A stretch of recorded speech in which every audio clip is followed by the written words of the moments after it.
For the good old days. Wasn't that a beautiful Model T? And then again, wasn't that a beautiful Corvette? It all depends on your point of view.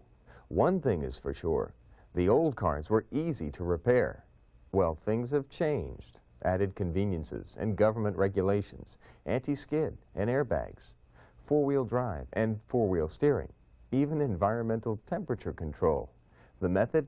Electronics, computers, the little black box. The Corporate Training Department of Standard Motor Products presents this video training program as part of our continuing effort to keep you up to date on how to repair today's cars and remain profitable. This standard electronic engine controls training module covers the General Motors electronic engine control system. In order to confidently and profitably repair these systems, the mechanic must have certain hand tools and test equipment. Also, he should have a working knowledge of the basics of electronic engine controls and an understanding of GM computer command control. And most important, he should be familiar with the electrical and electronic diagnostic procedures. Let's briefly review some general aspects of GM electronic engine control. Then we will diagnose some on-vehicle problems using the GM diagnostic system and some simple test equipment. Ready? General Motors, as you well know, has gone through an endless series of changes in their electronic ignition systems since the middle 70s. First, the HEI, High Energy Ignition Systems. You remember that big distributor with the fat spark plug wires. One of the first electronic ignition modules was bolted inside the distributor. I'm sure you remember one of the first diagnostic headaches, trying to figure out why the car had a hesitation. You and everyone else probably thought it was the accelerator pump. It turned out to be a broken lead wire in the magnetic pickup. The system was actually very simple. A magnetic pickup that generated a voltage signal as its armature rotated inside the pickup assembly. This mechanism replaced the old points and condenser. A microprocessor in a chip was bolted inside the distributor. The circuit chip actually controlled the current flow through the primary side of the ignition coil.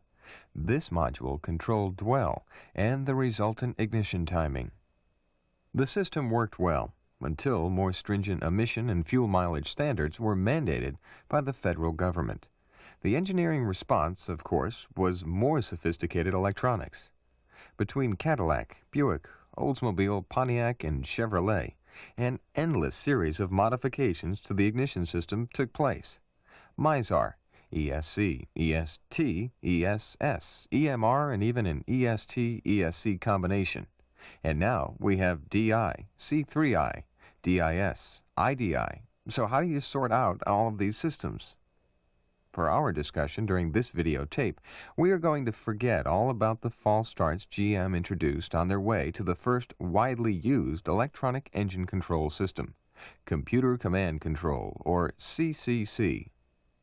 This system was introduced in 1981 on all GM brands. It uses an electronic microprocessor or computer, which is called the ECM. Until direct ignition, the familiar HEI-style ignition module continued to be used, though its control was adapted to the ECM.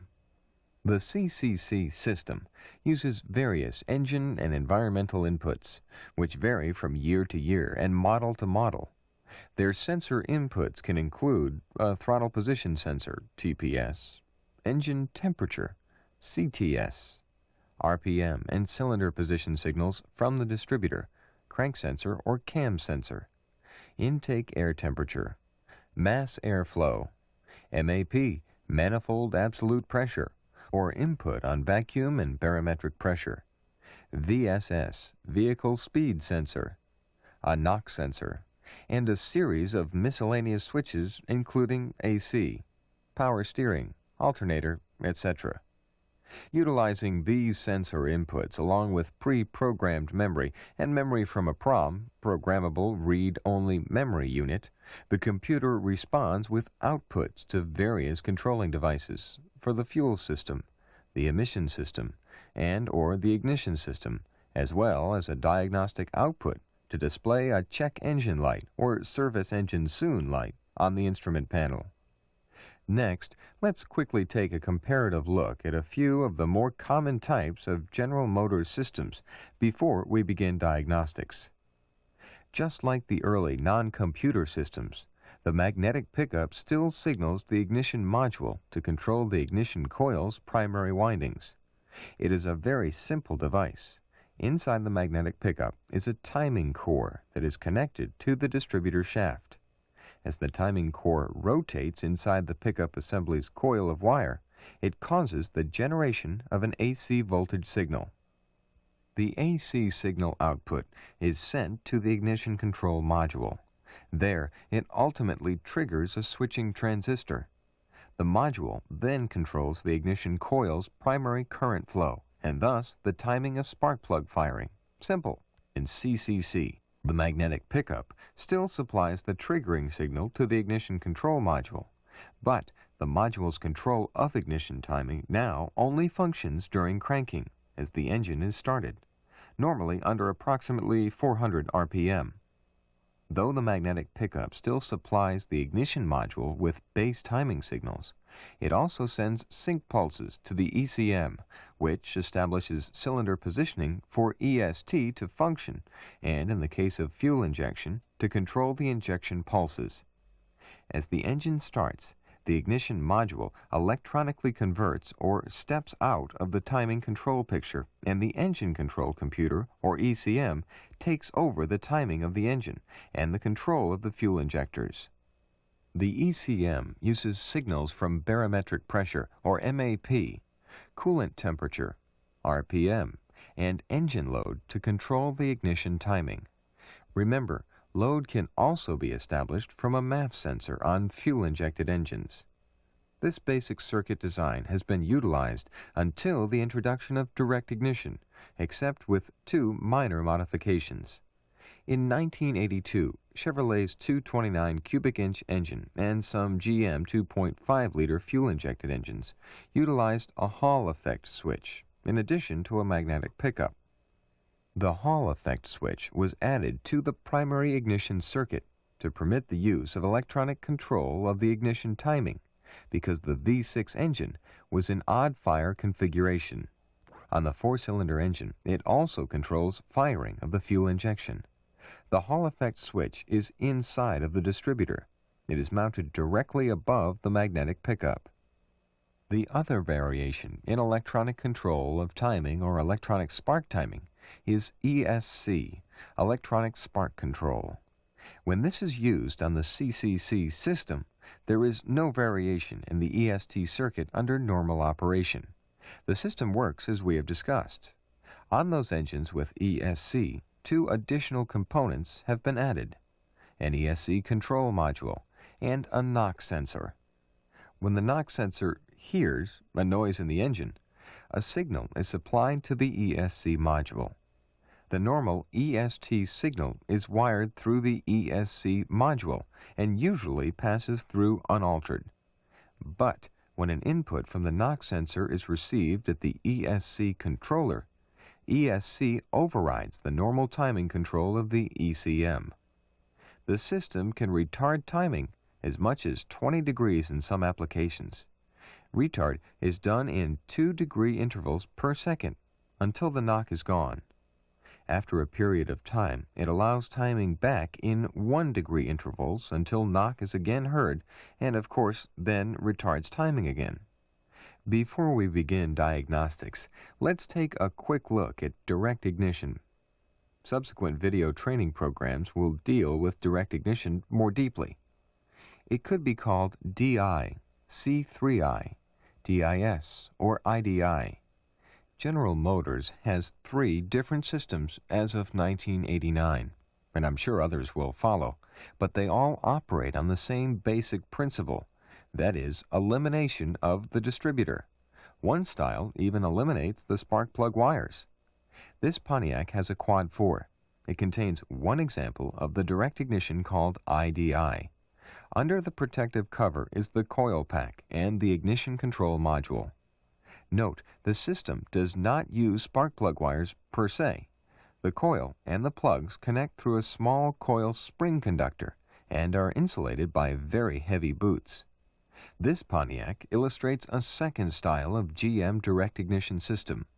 Here, the ignition module bolts under the coil pack. The function of the system is quite simple. Each system uses one coil for each set of 2 spark plugs, 2 coils for the 4-cylinder engines or 3 for the 6-cylinder engines. The engine control system still needs a timing or reference pulse to understand the location of the various cylinders and the RPM of the engine.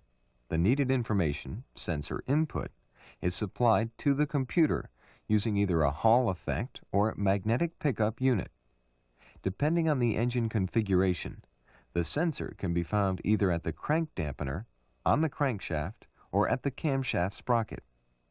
On the 3 and 3.3 liter engines, for example, both sensors are mounted on the crank dampener.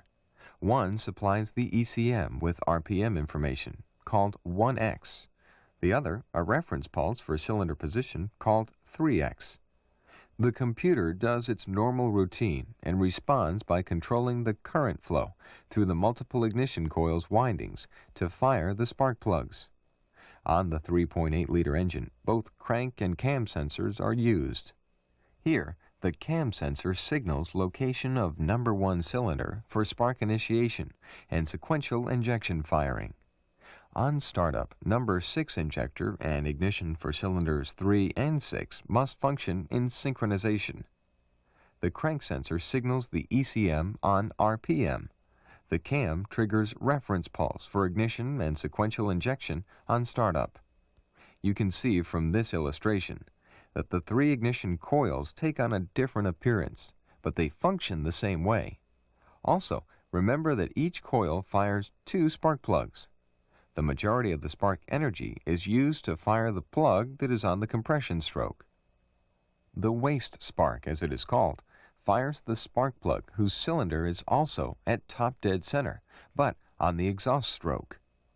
General Motors adds more confusion to DI by referencing a Type 1 and Type 2 systems. Type 1 utilizes an ignition coil pack that has 3 plug terminals on one side and 3 on the other. The control module bolted below the coil pack has 2 fuses. The system is used primarily on 3-liter and 3.8-liter engines. The Type 2 style is used on the 3.8-liter engines only and has all 6 spark plug wires in a row. Its module has only 1 fuse. What this means to you is that parts are not interchangeable and diagnostic procedures are different. If you're not sure, consult specific service literature before you proceed with particular diagnostic steps. That's it. We've covered the basic components of the GM system. Now, to repair some common problems. Hands-on experience may be the best teacher, but through the use of video, we can simulate almost everything, except your hands actually touching the components. With some simple hand tools and a few pieces of test equipment, any problem can be solved. Let's take a closer look. Since 2 types of systems have been utilized, one having a distributor and the other a direct ignition system, let's begin by repairing the most common style system. This General Motors Caprice is a prime example of the majority of the CCC systems you will see for a few years. It utilizes a throttle body injection system, the early style computer, and it also contains an EST-ESC circuit. The owner's complaint is that the check engine light is illuminated. The car has been giving extremely poor fuel mileage and not running the way it used to. It also knocks badly on acceleration. Your first problem is deciding whether the condition is fuel-related or ignition-related. Obviously, it could be any number of things. To quickly and profitably repair the problem, you will need to follow a logical approach to troubleshooting. The first step to a successful repair is to derive some general information, particularly the VIN code and the exact details of the complaint. Remember, you are looking for the 8th digit and the 10th digit for proper information. Don't make an error. Double-check the VIN code.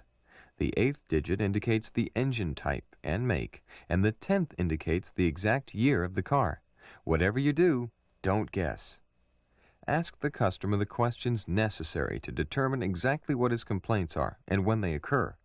Remember, You cannot diagnose a problem that doesn't exist. Next, do a visual inspection. Check the spark plug wires, the air filter, battery terminals, and voltage, output of the charging system, the coolant level, antifreeze quantity, and check the operation of the engine's cooling fan. You're checking for the obvious. With the necessary information on hand and the visual inspection complete, your next problem is to isolate the system that is causing the problem. This can be accomplished using either an engine analyzer, handheld test equipment, or the onboard diagnostic system in the vehicle. Since we have a check engine light illuminated on the dashboard and we have a fairly good idea that the customer's complaint is fuel-related, we can use either of the two methods to check for trouble codes, a scan tool or the onboard system and dash light. Let's begin by deriving diagnostic codes utilizing the onboard system. The diagnostic plug is located under the dashboard. Utilizing this simple little tool or a jumper wire, ground the diagnostic terminal, that is A to B. Turn on the ignition key and count the flashes of the check engine light. You will first get a code 12, which tells us the system is capable of testing itself. It will repeat 3 times. A code 15. This signifies an engine coolant temperature sensor problem. We also have a code 42. Service literature lists this as a problem with the electronic spark timing circuit. This is all the information we can expect to derive from the check engine light. 2 trouble codes. Without a scan tool, you can't actually derive any additional data, but we can check out the components. Check service specifications and wiring schematics for details and component location. We know that the engine coolant temperature sensor is nothing but a thermistor, that is, a variable resistor. As the temperature changes, resistance changes. The computer plots or calculates this temperature. Utilizing a volt-ohm meter and a specification chart, we can check the resistance of the CTS and determine if it is in the proper operating range. With a scan tool connected, we would see that it's obviously reading cold. This unit is no good and should be replaced. If you recall the basics of the GM system, the coolant temperature sensor is one of the main components involved in the information string for switching the system from open loop to closed loop fuel mode. If it is supplying the computer an erroneous temperature signal, the fuel curve will be wrong. With the scan tool, it would be easy to check this by reading O2 voltage and cross counts. If the sensor were to check properly, the next test would be the source voltage from the ECM, the connector itself, and the signal line back to the ECM. Each of these tests would be performed quite simply by utilizing the volt-ohm meter until the source of the code 15 was isolated. Replacement of the CTS is a simple mechanical procedure which we don't need to cover during this program. The next problem is an EST-ESC circuit problem, code 42. Let's eliminate the ESC circuit first. Remember that this circuit might be considered as being placed in series with the EST and the ignition control module. The knock sensor signals the ESC module to delay spark timing. On this 4.3-liter engine, it is a simple system to check. The base timing test terminal should retard the ignition timing to the base timing point with the engine running. Next, to pinpoint the problem. The EST-ESC circuit is quite simple. Ignition power is supplied on terminal F of the ESC module. Terminal K is grounded, and the knock sensor signal is supplied on terminal B.